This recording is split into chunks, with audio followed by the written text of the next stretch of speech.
Igalang po. Igalang natin ang kanilang pananaw at kanilang paninindigan.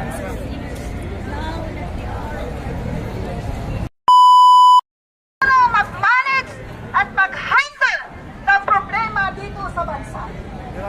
We're just doing taking cocaine every day. Nakakasira ng utak yan. I hate drugs. He's damaging his brain. Kaya hindi na siya nakikinig sa ating mga Pilipino. Kahit anuman. Mix ka sa palitan natin ng sound mo, medyo mabigat sa'yo. Dito na.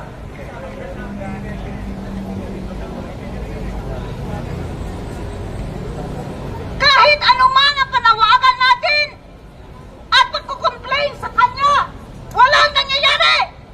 Dahil bangag siya, naluto na ng cocaine ang kanyang utak. Kaya hindi na siya makikinig. Sabi niya, hindi ako alis ng palasyo. You know why? Dahil gusto niya doon lang siya sa palasyo, ang gagawin niya, kundi mag-cocaine. The province in our country, pagnanakaw ng kaba ng taong bayan, korupsyon, yun ang nangyayari sa atin lahat. Makinig kayo mga kababayan ko, I'm so tired to see this country na walang nangyayari, walang asenso ang pamumuhay ng bawat Pilipino. Tama. Except ang mga mayayaman dyan, ang mga korap, ang mga magnanakaw. Tama.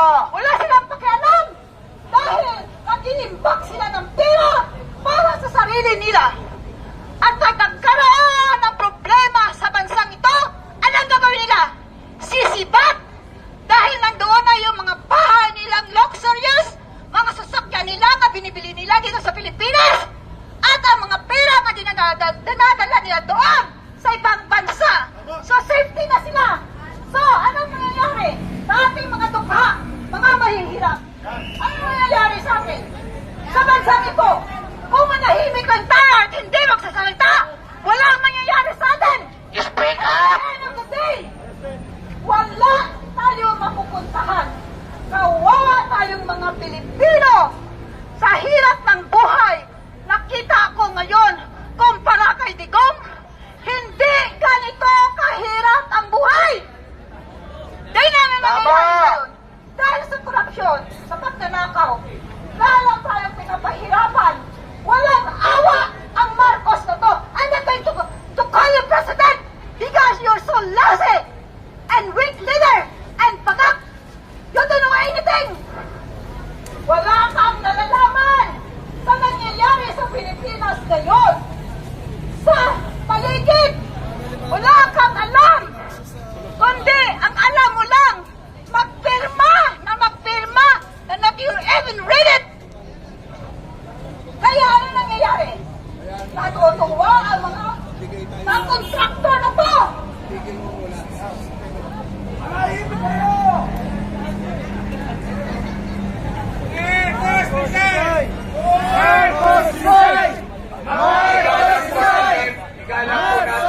Igalang po natin.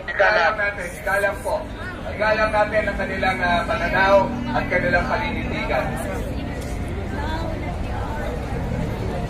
Awitan na lang natin sila. Kay sarap mabuhay sa sariling bayan. Kung wala'y alipin at may kalayaan, ang bayan sinisil, bukas ay babangon din. Sila ay pupula sa timyas ng paglaya. Ibon man may layang lumipat, kulungin mo at umiiyak. Bayan pagnayan sa kandilag, ang dimag na sa pag-aalbas. Pilipinas kong minumutya, ugat na luha at kalita. aking amiga, makita kang saktan lang. Mabuhay ang Pilipinas! Sabi ang Pilipino. Mabuhay! Mabuhay tayo lahat! Pilipinas! Magigising din po ang bayan nito. Darating po ang kasaysayan na ang mga nagnanakaw at nag-aabuso sa poder at kapangyarihan ay hahagulan ng saluyot ng mga mamamayang Pilipino. Yan ang ating patutunguhan. Kaya tayo po rumirespeto doon sa hindi pa sumasama sa Marcos Resign. Okay lang po yun sapagkat patungo tayo doon. Sabi nga natin, paisa-isa, pakbang-akbang, susulong ang pagbabago. Basta, linawin natin, pambansang loyal. Paisa-isa lang ha, huwag ang patikim-tikim. Patikim-tikim na lang. Alam na natin ang patikim-tikim ha. Ang paisa-isa, okay lang po yun. Doon tayo patungo sa paglakas. Okay na na, ituloy mo.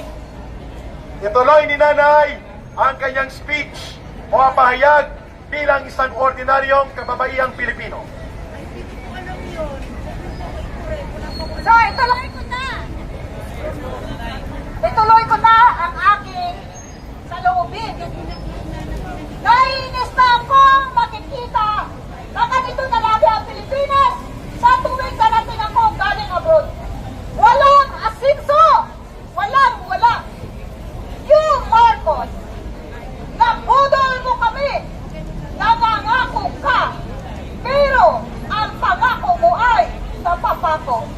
Kasi nasabi mo 20 kilos ng bigas. Saan? Yan ay papakain mo sa mga mahihirap? Nabukbuk na! Hindi ka na nahihiya sa sarili mo. Samantala ikaw, kumakain ka na masarap ng pagkain at nagpaparty-party sa Malacanang. Siguro, yun ang gusto mong gawin mo sa buhay mo at ni Lisa. Magpaparty-party at mag-drugs. Hindi kayo naawa sa mga Pilipino na nagdidikito na mga mahihirap at mga dukha na walang-wala.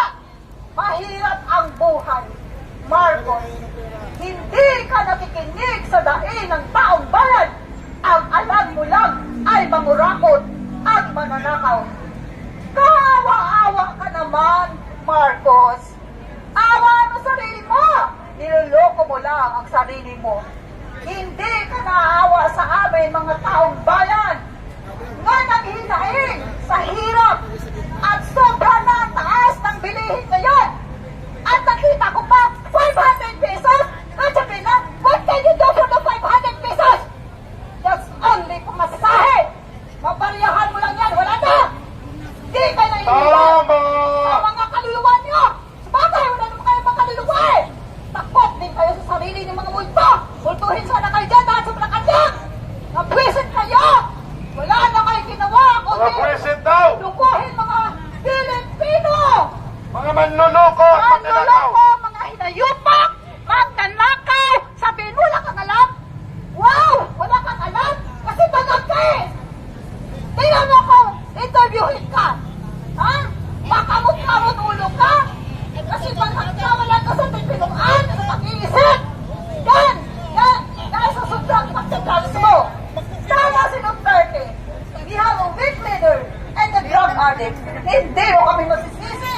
O magagalit kami sa iyo dahil ikaw mismo ang gumagawa ng problema.